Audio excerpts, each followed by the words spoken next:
Hello all. Tamil பார்த்துட்டு உங்களுக்கு ஒரு ஐடியா இருந்திருக்கும். சம்திங் நார்த் அண்ட் சவுத் ஏதோ கம்பேர் பண்ணி சொல்ல போறாங்க அப்படின்னு. காம்படிட்டிவ் எக்ஸாம் பிளாட்ஃபார்ம்ல நார்த் சைடு கிளியர் பண்ற பசங்களோட கவுண்ட்டுக்கும் சவுத் சைடு கிளியர் பண்ற பசங்களோட கவுண்ட்டுக்கும் சிக்னிஃபிகண்டா ஒரு சேஞ்ச் இருக்கிறதுக்கு ரீசன் அதான் நம்ம இப்போ டிஸ்கஸ் பண்ண போறோம். ஒரு டெக்னிக்கல் அனலைசேஷன் அப்படின்னு சொல்லலாம். கிரேட் 10 எடுத்துக்கிட்டீங்க அப்படின்னா சயின்ஸ்ல especially physics, because I belong to physics department, அதை வச்சு நான் எக்ஸ்பிளைன் பண்றேன். இதே மாதிரி தான் கெமிஸ்ட்ரி, மேக்ஸ், பயாலஜி எல்லாத்துக்குமே கிரேட் 10ல பிசிக்ஸ்ல வெறும் 4 சாப்டர்ஸ் தான். அந்த 4 சாப்டர்ஸ் படிக்கிறதுக்கான டியூரேஷன் இன் ஜென்ரல் டவுன் சவுத்துல 9th முடிச்ச உடனே மார்ச் ஏப்ரல்லே ஸ்டார்ட் பண்ணிடுவாங்க.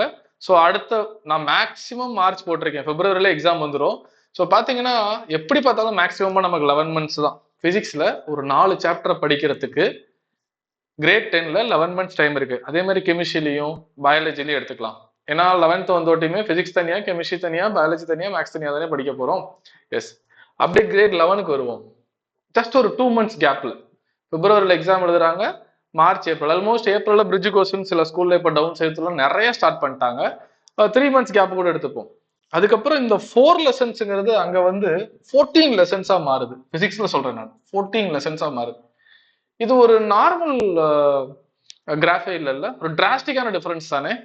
சரி, இந்த கிரேட் 11ல வந்து பசங்க எப்படி கஷ்டப்படுறாங்க, ஏன் இந்த ரேஷியோ குறையுது, இதனால இந்த வீடியோவோட அனலைசேஷன் உங்களுக்கு நான் என்ன சொல்ல வரேன் அப்படின்னு பார்க்கலாம். இந்த கிரேட் 11ல ஜூன்ல தான் ஸ்கூல் ரீஓப்பன் ஆகுது.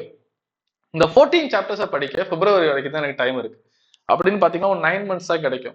இந்த ஜூன்ல வந்தோட்டுமே பசங்க படிக்க ஆரம்பிச்சிடறாங்களா அப்படின்னா கண்டிப்பா கிடையாது. இந்த 4 to 14 டிராஸ்டிக் சேஞ்சை அவன் அப்சர்வ் பண்ணி அந்த சிபிஎஸ்இ நரேஷன், அந்த கண்டென்ட்டை புரிஞ்சு செட்டில் டவுன் ஆகிறதுக்கு ஒரு 3 மந்த்ஸ் டைம் போயிடும். ஸோ ரொம்ப ஃபாஸ்டா இந்த ஃபர்ஸ்ட் ஸ்டாண்டர்ட்ல இருந்து 12th ஸ்டாண்டர்ட்லயே ரொம்ப ஷார்ட்டான ஒரு அகாடமிக் இயர் அப்படின்னு பாத்தீங்கன்னா இந்த கிரேட் 11 சிபிஎஸ்இ தான் கண்டிப்பா. அப்படி இருக்கும்போது கிரேட் 11ல ஒரு 14 சாப்டர்ஸ், நான் பிசிக்ஸ் பத்தி மட்டும் தான் பேசுறேன். இதே மாதிரிதான் கெமிஸ்ட்ரிக்கும், மேக்ஸுக்கும், பயாலஜிக்கும் எல்லாத்துக்குமே கிரேட் 11ல வெறும் 9 மந்த்ஸ்ல நான் இருக்கிற டியூரேஷன் சொல்றேன். இந்த 9 மந்த்ஸும் கம்ப்ளீட்டா நம்ம எடுத்துக்க போறது இல்ல. அதுல ஸ்போர்ட்ஸ் டே வரும், ஆனுவல் டே வரும். பசங்க சிபிஎஸ்இல 11th போர்டு எக்ஸாம் இல்ல அப்படிங்கிற ஒரு மைண்ட் செட்ல தான் இருப்பாங்க. பேரண்ட்ஸும் இப்பதானே 10th முடிஞ்சது, 11th ஏன் இவ்வளவு ப்ரெஷர் பண்ணணும், டெய்லி எப்படி 6 hours 7 hours படிக்க சொல்றது அப்படின்னு யோசிச்சுட்டு இருப்பாங்க. 14 சாப்டர்ஸ்.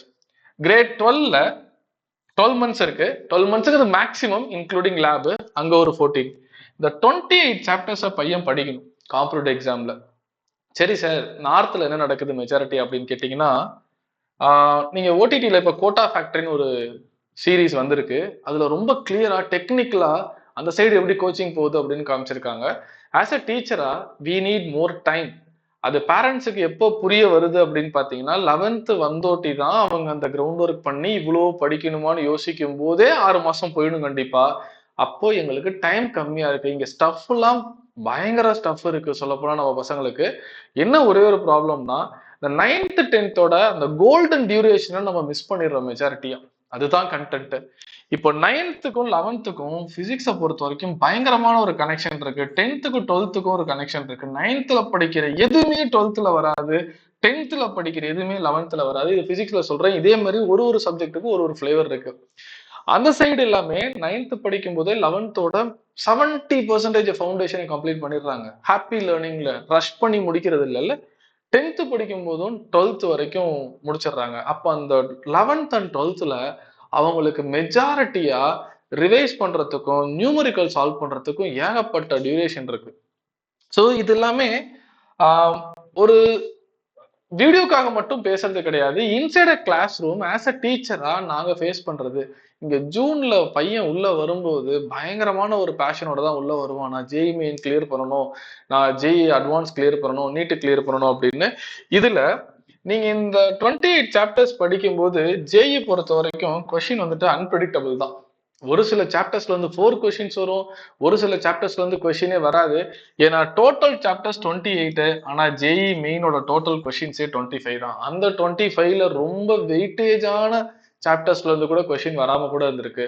ஒரு சில நார்மல் சாப்டர்ல இருந்து 3 கொஸ்டின்ஸ் வந்திருக்கு. ஸோ அது அன்பிரடிக்டபிள்னா நீங்க எவ்வளவு தூரம் அதை ஃபுல்லா படிக்க வேண்டிய கட்டாயத்துக்கு தள்ளப்படுறீங்கன்னு பாத்துக்கோங்க.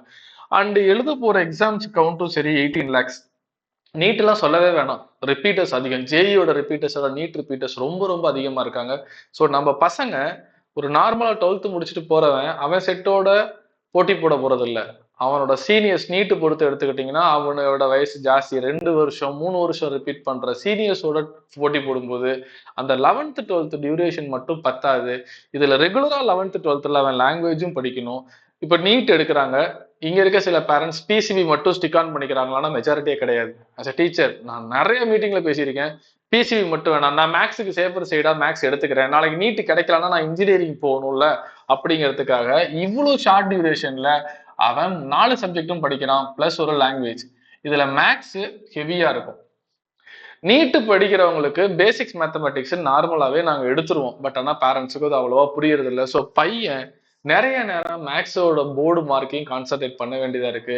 ஸோ அந்த கோல்டன் டியூரேஷன் ஆன 9th 10th நம்ம யூட்டிலைஸ் பண்ணிக்கிட்டோம் அப்படின்னா அந்த நேரத்துல அந்த பசங்களுக்கு அவ்வளவு ப்ரெஷர் இருக்காது. அதுதான் கண்டென்ட்.